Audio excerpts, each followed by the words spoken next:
fusiforme, ¿no? Tenemos la segunda capa, que es la capa granular externa. Entonces, en aquí, como dice granular, van a haber varios tipos de células. Granulares pueden ser estrelladas, ¿no? O pueden ser de forma piramidal, pero son las pirámides muy chiquititas.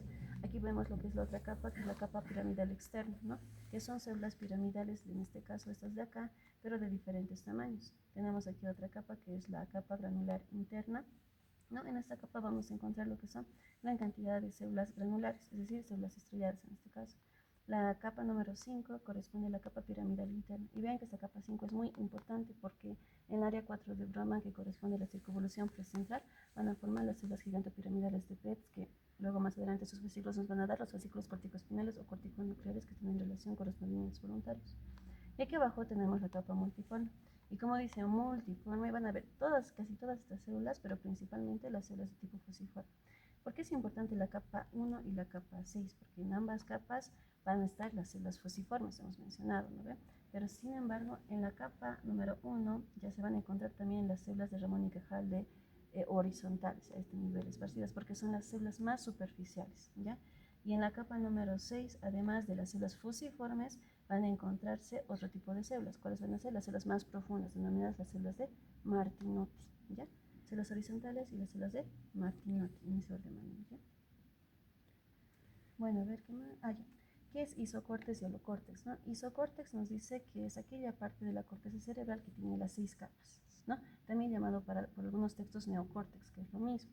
Y alocórtex significa cuando esta corteza cerebral tiene menos de 6 capas. Principalmente pueden tener 3 capas nada más, ¿sí? También llamado paleocórtex para otras literaturas. Ahora nos vamos a concentrar lo que llega a ser en las áreas de Brodmann. Vean que Brodmann nos ha descrito al menos 54 áreas, ¿ya? Y de estas 54 áreas, 47 lo han descrito bien, digamos. Pero en la actualidad, por ejemplo, hay varios investigadores que no han descrito únicamente 54 áreas corticales, sino se han descrito hasta 180 áreas corticales incluso, ¿ya? Entonces nos vamos a concentrar en Brodmann y en las áreas de Brodmann más principales. Vamos a concentrar en este lóbulo, ¿no? Que es el lóbulo frontal, que se encuentra por delante de la cisura central de Rolando, ¿ya? Y por encima de la cisura lateral de Silvi.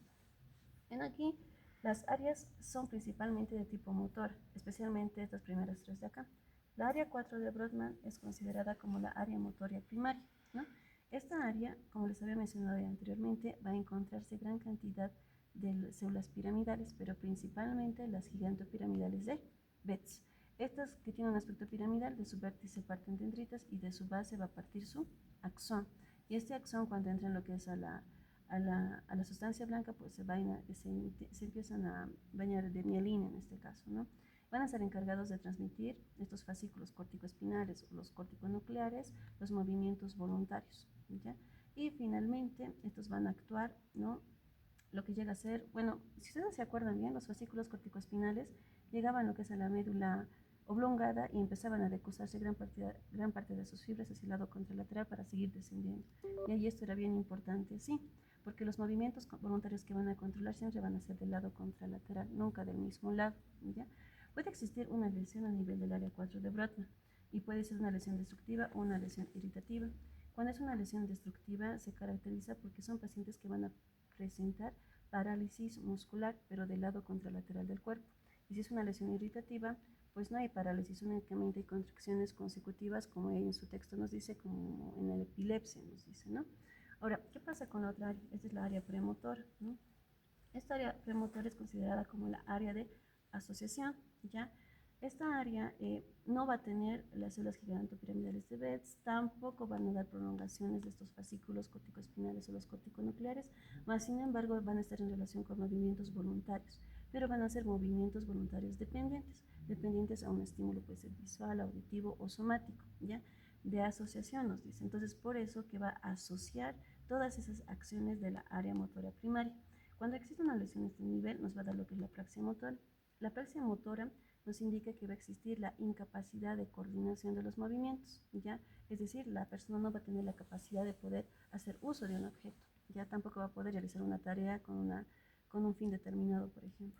La área motora suplementaria corresponde a la área 8, al área 6 de Brodmann, pero que no se encuentra en la cara anterolateral, sino en la área 6 de Brodmann, que se encuentra en la cara medial del hemisferio cerebral, ¿no? Esta área suplementaria es aquella que se encarga de iniciar, programar y planear una acción, en relación a las tareas del área motora primaria. Entonces es eso. Entonces, para hablar de todo esto, de lo que llega a ser la área 4 de Brodmann principalmente, tenemos que hablar de este homúnculo. Se denomina como el homúnculo de Plainfield, ¿ya? Tenemos un homúnculo motor y sensitivo. Como estamos en la parte motora, tenemos que hablar del homúnculo motor. Entonces, aquí vemos los hemisferios cerebrales. Esta línea de aquí que está partiendo es la cisura central de Rolando, ¿no? Y por delante tenemos el lóbulo frontal, y esta de aquí, que está en rojo, es la área 4 de Brodmann, ¿no? Entonces, este corte de aquí está dibujado acá, ¿ya? Y este homúnculo de Plainfield se caracteriza porque es un hombrecillo medio, que tiene lo que es un aspecto un poco deforme, ¿no? Este de aquí es el homúnculo de Plainfield. Podemos observar que tiene manos grandes, un cuerpo pequeño, boca grande y los labios grandes, ¿no? Esto se debe, ¿por qué? Porque está en relación a los movimientos voluntarios que realiza nuestro cuerpo. Y si ustedes pueden observar, nuestras manos, la boca y la lengua realizan más movimientos en relación al resto de nuestro cuerpo, ¿no ve? Entonces, por eso que la boca, en algunos la lengua y la mano tienen una mayor representación, o sea, son de mayor tamaño, porque son sitios que realizan movimientos de mayor amplitud, ¿ya? Ahora, respecto al resto, no realiza movimientos de mayor amplitud. Y esta parte que está cortada acá es esta parte justamente de aquí, que está en relación a la cara medial, corresponde a la porción anterior del lobulillo paracentral. Entonces, en esta parte se encuentra lo que es las extremidades y parte de los genitales, ¿no? En este caso en su porción anterior. Ahora bien, vamos a pasar lo que es al área prefrontal. Vamos a pasar a esta pequeña parte de aquí. Corresponde a las áreas 9, 10, 11 y 12 de Brodmann, ¿no? ¿Por qué es importante esta área de acá? Porque esta área de acá va a estar en relación con el sistema límbico. Y el sistema límbico se encarga de controlar lo que son las emociones, la personalidad, el humor, el carácter, el afecto, la conducta, y también regula lo que es la atención, ¿no? Está en relación con la memoria y la inteligencia. Cuando existe aquí una lesión en el lóbulo prefrontal, es decir, a este nivel, sea por un accidente, por un trauma, qué sé yo, no, normalmente cuando se afecta todo esto, estos pacientes cambian lo que es la personalidad, ¿no? Pueden cambiar lo que es los sentidos de humor. Son pacientes apáticos, en donde ya no, como que ya no son sensibles al dolor, se vuelven insensibles a este, ¿ya? Pueden tener lo que son cambios de conducta, de afecto, ¿ya?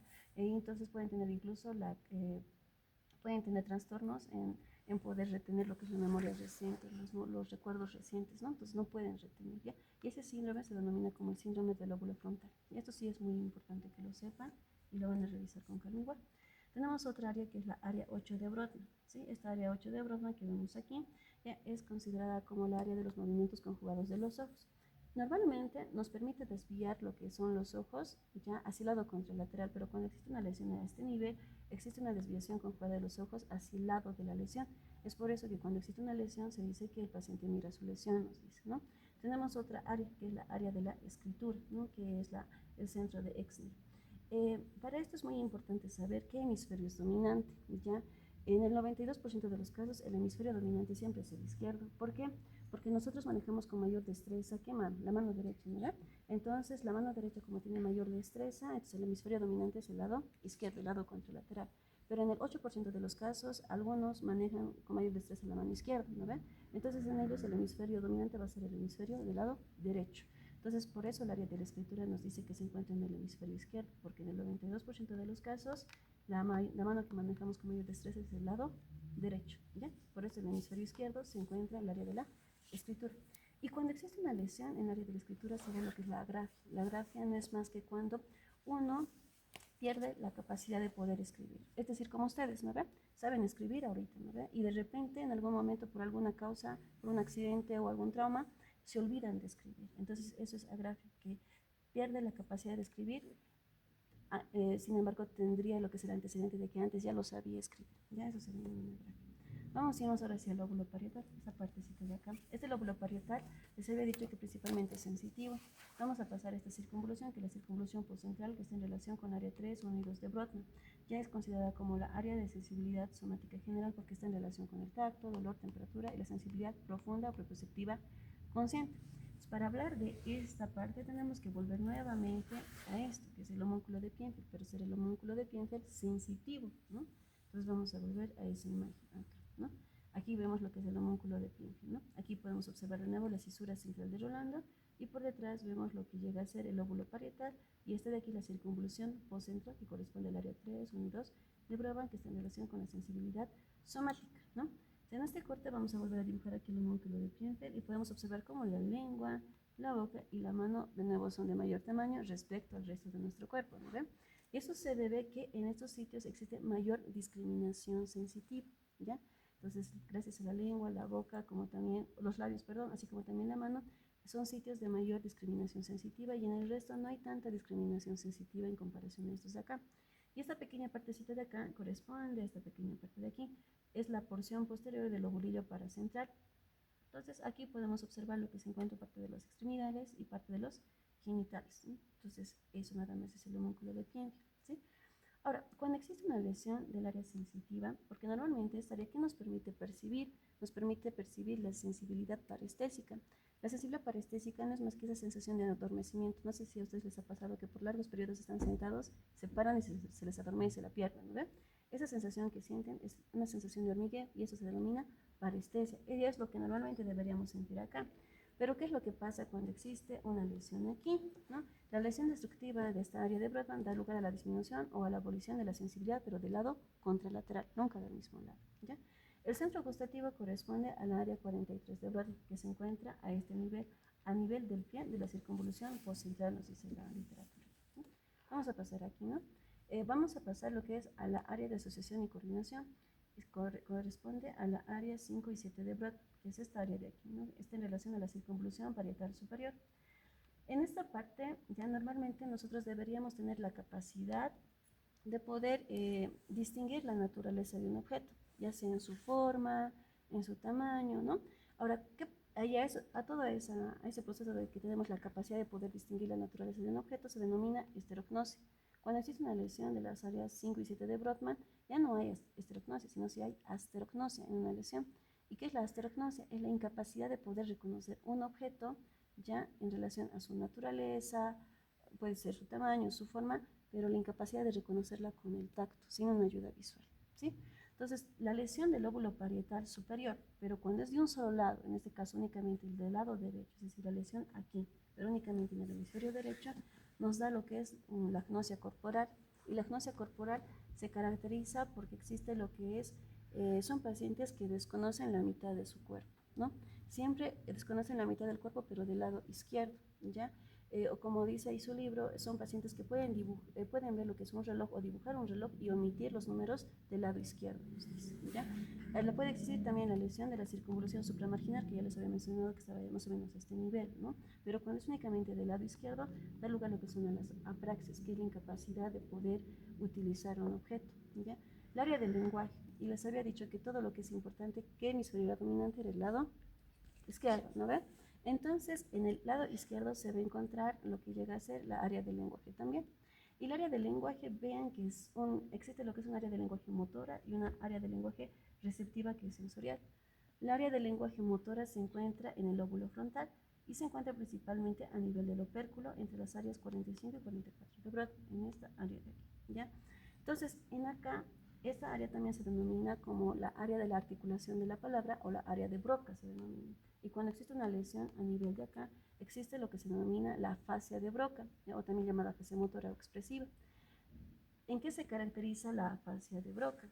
Son pacientes que tienen la capacidad de entender, sin embargo tienen la incapacidad de hablar, ¿no? Cuando te pueden entender como ahorita ustedes están entendiendo lo demás, ¿no? Pero sin embargo cuando les puedo preguntar algo pueden emitir nada más ruidos, pero pese a que sepan qué quisieran responder, ¿no? Entonces tienen la capacidad de entender más la dificultad de hablar, ¿ya? Ahora tenemos aquí otra área, la área de 39 y la 40 de Brodmann. Esta es considerada como el área de Wernicke, ¿no? Es la área de la comprensión del habla, ¿sí? Cuando existe una lesión aquí se denomina afasia, pero es la afasia de Wernicke, ¿no? O también llamada afasia receptiva o sensorial. ¿Qué pasa cuando existe una lesión de este nivel? Son pacientes que tienen lo que es la incapacidad de poder comprender lo que es la palabra, ¿ya? O el significado de una palabra. Más sin embargo tienen la capacidad de hablar, ¿no?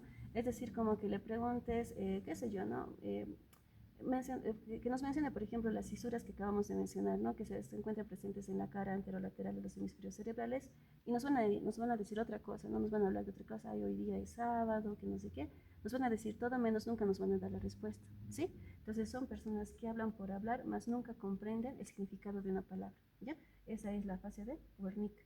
Ahora, ambas áreas, la de Broca como la de Wernicke, están comunicadas por unos fascículos que aquí no se denominan, que se denominan fascículos arqueados, similar a estos, ¿no? Se comunican, ¿ya? Cuando existe una lesión a nivel del fascículo arqueado, nos da lo que son las fases de conducción, ¿ya? Esta fase de conducción se caracteriza porque son pacientes que van a usar lo que son palabras inapropiadas, no, van a tener la incapacidad de poder repetir hasta una palabra. Esa es la fase de conducción, ¿ya?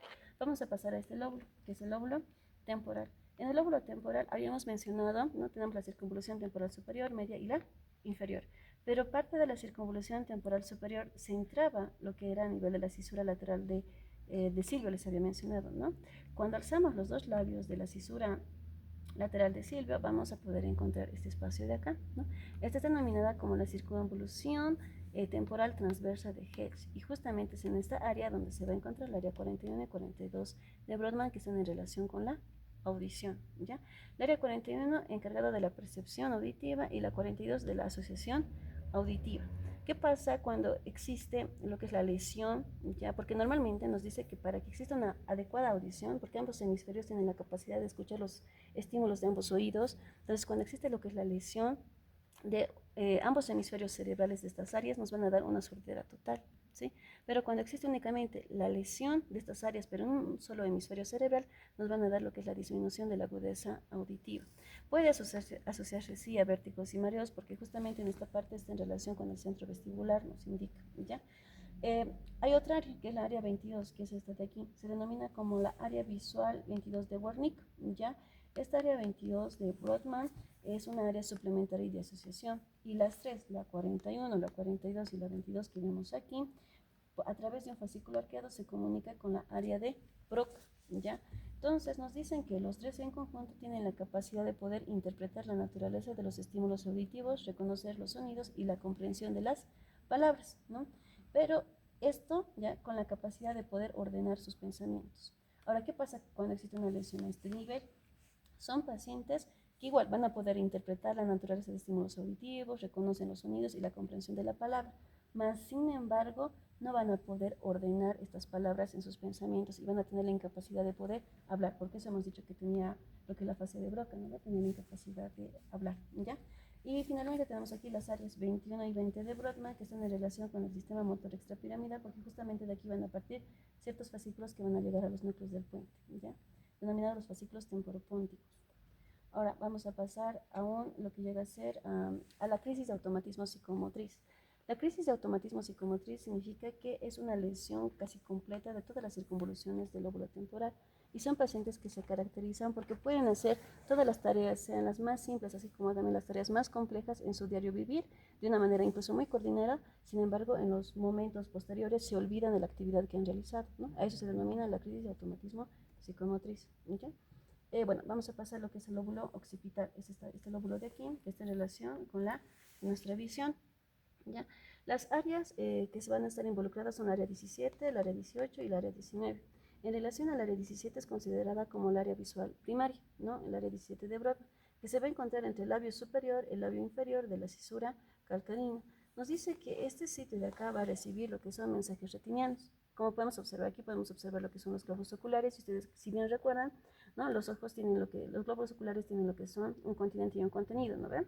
Y van a presentar sus capas, una externa, media interna, y la capa interna era la capa retiniana, que es la capa nerviosa. Y justamente es esta parte, ¿no? A nivel de la fobia, donde va a recibir lo que son los estímulos retinianos, ¿no? A ese nivel llega. Y finalmente estas van a partir y hacen su recorrido por el nervio óptico, pasan por el quiasma óptico y por esta parte denominado como el tracto óptico.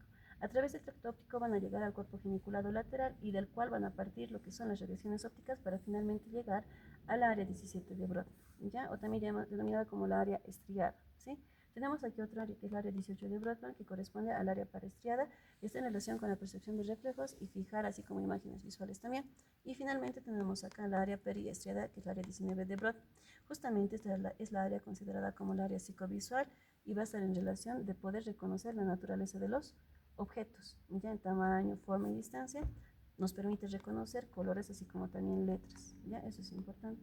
¿Qué pasa cuando existe una lesión a nivel de la área de la visión? Puede existir una hemianopsia homolateral, homónima contralateral, una ceguera cortical o total cuando hay una lesión vascular, y la agnosia visual. Eso es lo que nos dice, ¿no? Aquí, ya para concluir, ¿no? La corteza cerebral ya nos dice que es el pie de las funciones corticales superiores, ya que en ella se desarrolla lo que es la inteligencia, el pensamiento, la memoria y la creatividad. Ahora, para que todo esto se dé, ¿qué es lo que debe ocurrir? Es que exista lo que es una comunicación adecuada, ¿no? De las estructuras que se encuentran o de las áreas que se encuentran en el hemisferio cerebral y que cada una de estas áreas corticales se encuentren íntegras para que funcionen y nos dé lo que son todo esto, lo que acabo de mencionar, ¿ya? Como les había mencionado, el hemisferio dominante, ¿cuál era? Era el lado izquierdo, porque la mano que manejamos con mayor destreza es la mano derecha, ¿no? Entonces, en el 92% de los casos. Entonces, el hemisferio izquierdo es considerado como el hemisferio lógico, ya analítico, secuencial, objetivo, organizativo, está en relación con el lenguaje, con la escritura, que es el centro de Exner que les he mencionado, y es planificado y racional. Pero ¿qué pasa con el hemisferio derecho? El hemisferio derecho es principalmente es artístico, es musical, ya es por eso que es ilógico, intuitivo, sintético, todo lo que está, bueno, aquí, ¿no? Las cosas por haber, generalmente es de tipo subjetivo, ¿ya? Ahora, les había mencionado que tenemos 54 áreas de Brodmann y de estas 47 se han descrito bien, ¿no? Pero hay autores como, por ejemplo, Matthew, David y Van Isen, ¿no? Son investigadores que han descrito al menos 180 áreas de Brodmann y dentro de esas habla, por ejemplo, del área 55B de Brodmann, que es denominado el área de cuenta dedos, ¿no? Y dice que esta área únicamente se activa cuando, por ejemplo, se empieza a escuchar lo que es, o sea, como están ustedes, están bien concentrados y están escuchando esta explicación, ¿no? ¿Ve? Entonces, solamente en esos momentos se estuviera activando el área 55B de cuenta dedos, según estos investigadores. ¿Qué es la neuroplasticidad del cerebro? Nos dice que el cerebro tiene la capacidad de poder adaptarse y modificarse de forma constante según los hábitos de las personas, ¿no? Por ejemplo, tanto así como es en este caso la actividad física, puede ser la natación o pueden hacer ejercicios aeróbicos, tienen la capacidad de poder liberar, ¿no? Lo que son una proteína denominada como la neurotrófica. Esta proteína sí es muy importante porque actúa a nivel del hipocampo y cuando nosotros realizamos esas actividades, ya sea de natación o ejercicios aeróbicos, nos dice que estas de acá se disparan y se aumentan en gran cantidad. Al actuar sobre el hipocampo, mejoran lo que es la memoria y la inteligencia, ¿sí? Entonces, por eso nos dice que es muy importante. Y con eso estuviéramos terminando. Ya. Hecho rápido, ¿no? Ya, ya.